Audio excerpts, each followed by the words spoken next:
Citizens of Civilization wants to know when the universe reaches the heat death, would it be possible for the 0 point energy of quantum fields to form the Big Bang by constructive interference? All right, so that's a lot of big like $50 words in that sentence. And some of them don't really make sense together, right? But here's the idea. 0 point energy is just the idea that there is a minimum amount of energy in something like a quantum field, right? That isn't zero. This is usually something that's discussed in the Higgs mechanism, because the Higgs field tends to have some kind of 0 point energy that sits above zero.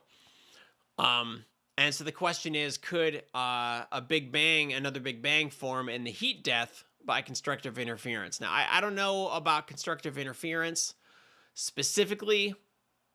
I mean, that's the thing that can happen with quantum particles, but I'm not sure that's the right process. But there is this thing called conformal cyclic cosmology, which is something that Roger Penrose suggested. I think Dr. Hosenfelder put up a video recently about this. But basically, in general relativity, you can take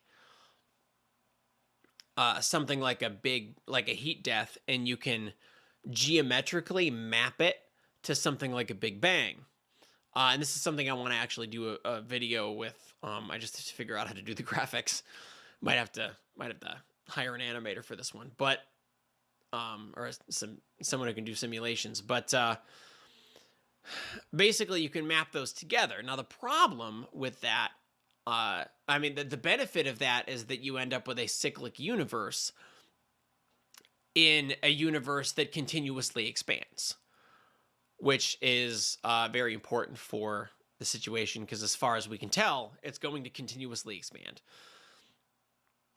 And if you want there to be a cyclic universe, it can't collapse again. We know it won't do that. So Penrose found an alternative way to do that. But the problem with his suggestion is that fermions, things like electrons and protons and stuff, neutrons, they have to kind of disappear and then reappear. They can't cross this like mapping boundary. Photons can, all bosons can, but the fermions can't. And so we need a way for all of the fermions in the universe to cease to exist, so that the rest of the bosons, like photons of light, can cross the boundary and then form new matter on the other side in some new Big Bang. And so that's sort of the obstacle with that model. I'm not sure constructive interference is the answer. If anything, destructive interference would cause particles to cease to exist, but I'm not sure exactly how that would work. I'm still kind of in the research phase of this thing, but I've been doing a lot of reading about this cyclic cosmology, so I'm a little versed in it. But hopefully that kind of answers the question. All right. Maybe one more question here.